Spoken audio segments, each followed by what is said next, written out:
President Trump's America First philosophy is spelled out in a new national security document. It calls for a bigger U.S. military presence in the Western Hemisphere to combat illegal immigrants, drug traffickers, and adversarial powers. It claims that European civilization is at risk of being erased because of immigration and economic decline, and it accuses European governments of blocking U.S. efforts to end the war in Ukraine. Joining me now, Jim Townsend. He's an adjunct senior fellow at the Center for a New American Security. He was also Deputy Assistant Secretary of Defense for European and NATO policy. I think some might argue that Vladimir Putin couldn't have said it better himself in some respects. I'm wondering what your takeaway is from a document that was shocking to many. Well, the town is abuzz today. Everyone is talking about this, and you're right about what Putin might be thinking. What's the Kremlin's view of this?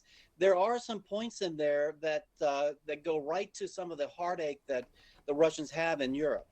NATO enlargement, for example. Other aspects of the European security architecture that's been around a long time that they've got grievances about that, in fact, this document addresses in the favor of the Russians. So, I think right now the Russians are pretty happy with the rollout of this document. Jim, if you're Europe, though, how do you respond to this kind of a document? Is it a wake-up call and maybe, the hard love that you need, understanding that the United States is not going to be the ally that it once was? Well, I don't think the Europeans have heard something or read something that they hadn't heard before. This is a lot of what Vice President J.D. Vance said at the Munich Security Conference in February was echoed here. I think what's probably surprised a lot of Europeans is waking up this morning and seeing this now part of U.S. policy, kind of a culture war type of thing in terms of the U.S. relationship with Europe and aspirations that the administration has for Europe. That is very much Europeans' business. This is internal domestic politics that this document was addressing, and that's something that you normally don't see in a U.S. national security strategy. So I think that's one of the big surprises is how this is manifest itself now for the United States. Yeah, it can certainly be interpreted as meddling, to say the least.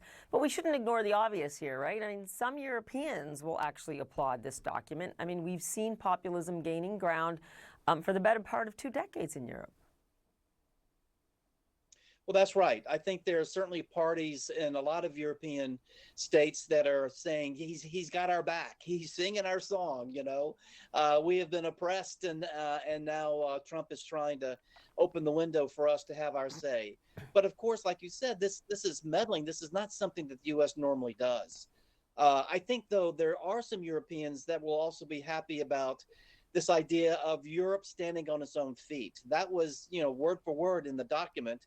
That Europe needs to be able to handle its own defense.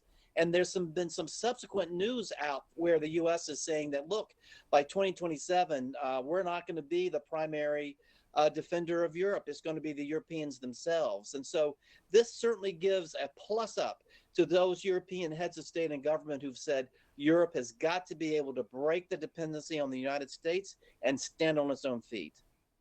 Do you think this kind of policy, though, puts American security at risk in any way? Well, I mean, that's the important question. It's America first, right? So does this help us? I think it can help us in the sense of trying to focus more on China, the Indo-Pacific, where there does need to be some focus, and some other parts of the world as well. The Western Hemisphere, too. I mean, this is something where they're going to take from Europe some of the priority and give it to other parts of the world. But it will hurt us if it hurts our alliance and it hurts our allied countries. If they are looking on the United States now more as an adversary or someone that meddles in their domestic affairs, and so there's less trust in the United States, then that does hurt American security, U.S. security. It emboldens the Russians, and so that imperils Europe. So it depends on how this is looked on in European capitals. And there's an argument to be made that this is something that looks like the U.S. is more adversary than ally. Yeah, and it is something that has been voiced in Europe, and yet Europe has pulled out all the stops really to try and ingratiate itself in any way it can to the United States. Jim Townsend, we'll leave it there. Thanks so much.